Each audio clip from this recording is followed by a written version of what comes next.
Anda yang sedang mendengar ini, dalam kesunyian yang paling dalam, saya bercakap terus kepada jiwa anda. Saya tahu ada sebahagian daripada anda yang sedang menanggung beban yang tidak terucap, sebuah penderitaan yang senyap dan berat, yang anda sembunyikan di sebalik senyuman dan tugasan harian. Anda mungkin kelihatan berfungsi, malah menjadi sumber kekuatan bagi orang lain. Namun di dalam, anda merasakan serpihan. Anda mungkin bertanya, bagaimana saya boleh menjadi begitu hancur di dalam tetapi masih mampu memberi begitu banyak di luar? Di sinilah letaknya kebenaran pertama yang perlu anda fahami. Paradoks ini, keadaan di mana anda serentak terluka dan agung, bukanlah satu tanda kelemahan. Ia adalah bukti kekuatan luar biasa anda. Kemampuan untuk menunjukkan kebaikan, untuk memberi sokongan, untuk meneruskan hidup sambil membawa kesakitan yang begitu mendalam. Itu bukanlah sekadar survival. Itu adalah satu keajaiban. Penderitaan dan keanggunan wujud bersama di dalam diri anda. Dan ini adalah pusat kepada mesej yang ingin saya sampaikan. Masyarakat sering mengajar kita untuk melihat penderitaan sebagai sesuatu yang perlu dihapuskan, satu kecacatan yang perlu diperbaiki. Tetapi bagaimana jika saya katakan bahawa kesakitan yang anda rasai itu bukanlah satu kesilapan? Bagaimana jika ia adalah bahan api yang paling tulen untuk transformasi anda? Fahami ini, anda tidak rosak. Anda sedang berada dalam proses alkimia yang suci.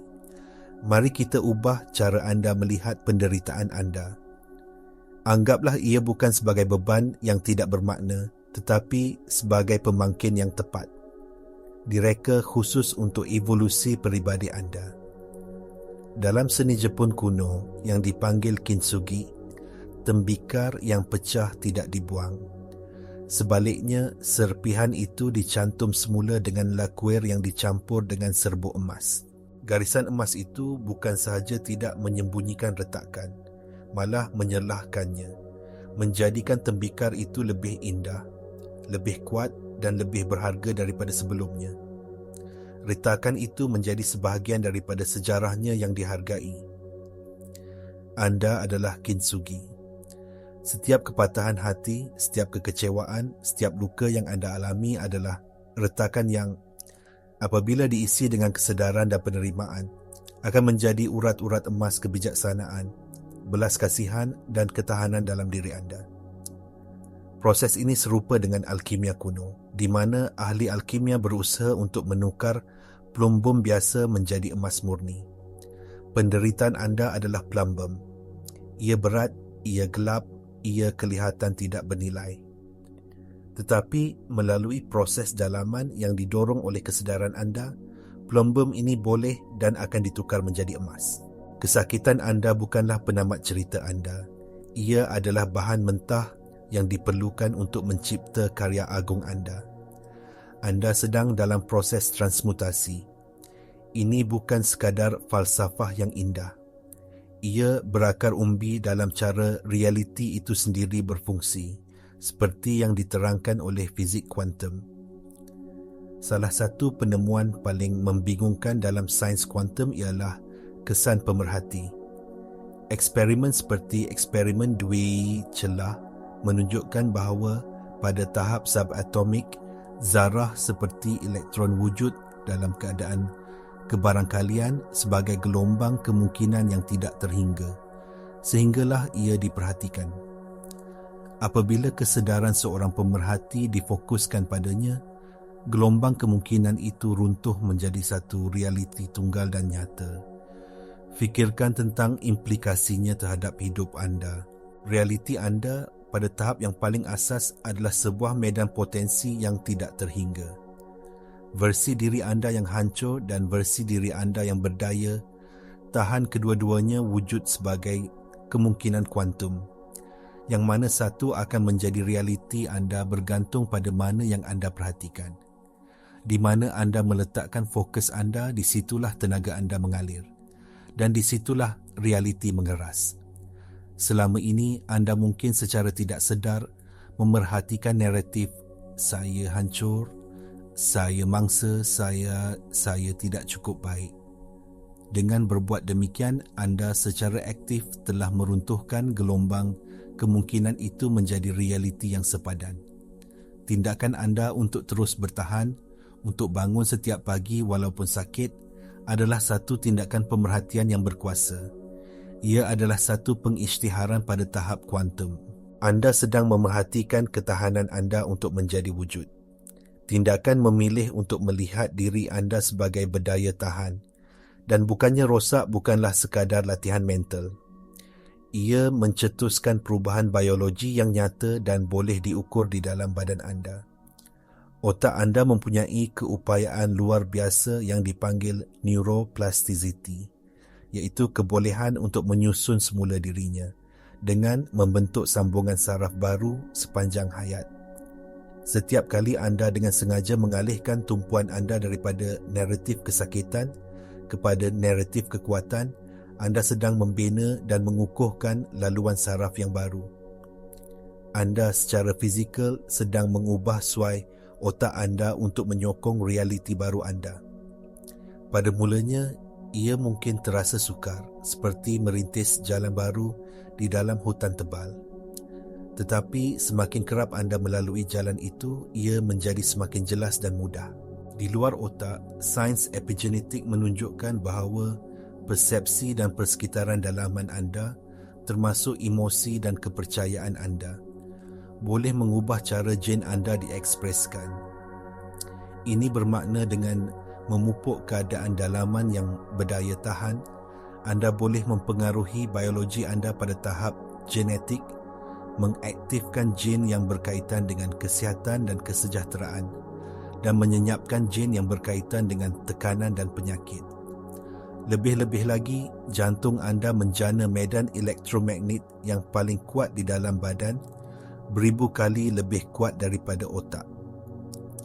Apabila anda memupuk perasaan seperti keberanian dan belas kasihan, jantung anda memancarkan medan yang koheren dan kuat yang bukan sahaja memberi kesan kepada setiap sel dalam badan anda, tetapi juga boleh dikesan oleh orang di sekeliling anda. Anda secara literal menjadi pemancar frekuensi ketahanan. Jadi, bagaimana anda mula mengintegrasikan kebenaran ini secara praktikal? Ia bermula dengan satu keputusan yang sedar. Keputusan untuk berhenti melihat penderitaan anda sebagai satu kesilapan dan mula melihatnya sebagai satu inisiasi. Setiap cabaran, setiap kesakitan adalah sebahagian daripada perjalanan wira anda. Ia adalah api yang menempa anda menjadi pedang yang lebih tajam dan lebih kuat.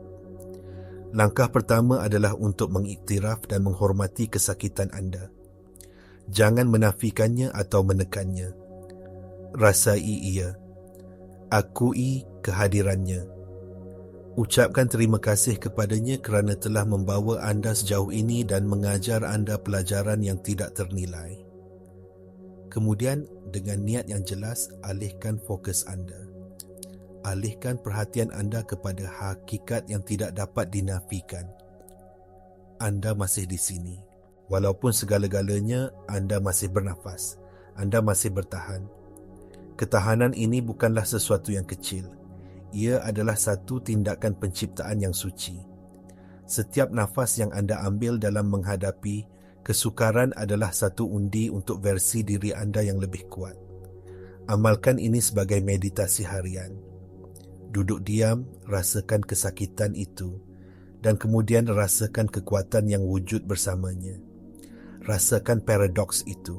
Rasakan bagaimana kedua-duanya boleh wujud serentak. Dengan mengamalkan ini, anda sedang melatih kesedaran anda untuk menjadi pemerhati yang mahir, memilih untuk meruntuhkan realiti kekuatan daripada lautan kemungkinan. Apabila anda mula mengamalkan anjakan perspektif ini, akan ada hari-hari di mana keraguan datang menyelinap masuk. Fikiran lama, naratif saya rosak, akan cuba menuntut semula kuasanya. Ini adalah normal dan dijangka.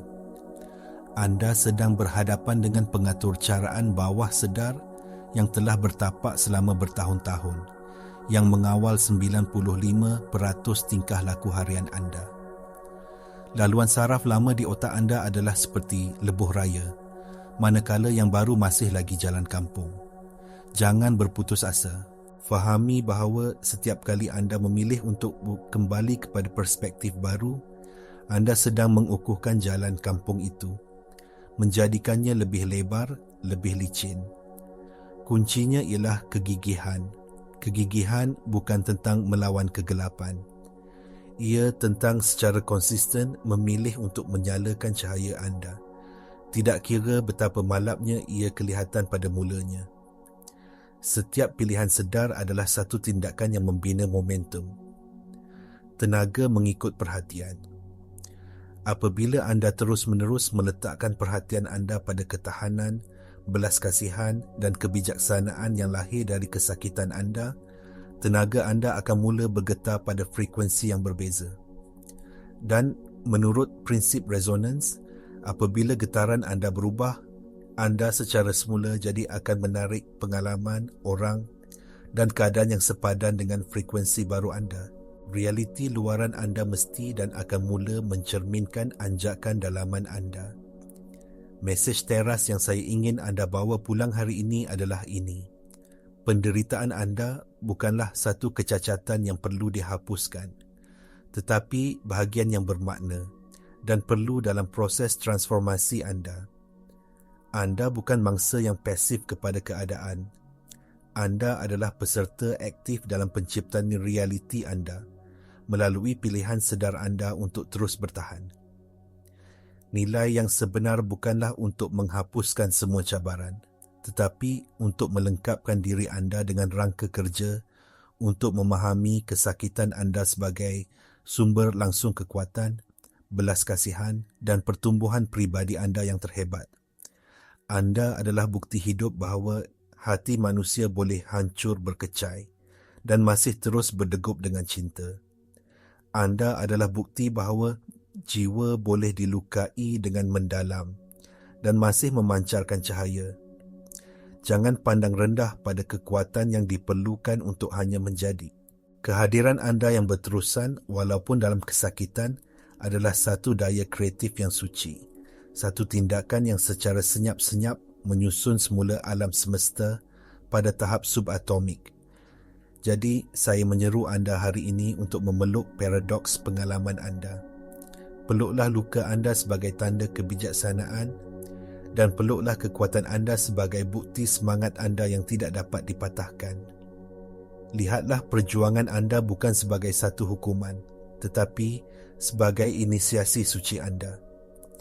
Setiap cabaran yang anda hadapi adalah satu peluang untuk mengaktifkan sumber neurologi dan psikologi yang lebih mendalam untuk pertumbuhan pasca trauma. Apabila anda mula melihat cabaran sebagai sesuatu yang bermakna, anda mengaktifkan bahagian otak anda yang berkaitan dengan penyelesaian masalah dan kreativiti, bukannya tindak balas, lari atau lawan yang primitif. Anda menjadi arkitek realiti anda, bukan lagi mangsa kepada masa lalu anda.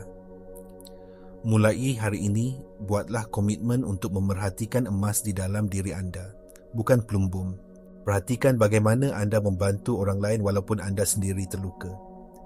Perhatikan bagaimana anda terus mencari keindahan di dunia. Perhatikan bagaimana anda bangun setiap pagi dan memilih untuk mencuba sekali lagi. Pemerhatian ini bukanlah pasif. Ia adalah tindakan penciptaan yang paling berkuasa yang anda miliki. Anda bukan sahaja sedang menyembuhkan diri anda. Anda sedang mencipta semula diri anda, zarah demi zarah, daripada abu penderitaan anda. Dan dengan berbuat demikian, anda menjadi sumber inspirasi bukti hidup bahawa dari keretakan yang paling dalam boleh muncul cahaya yang paling terang.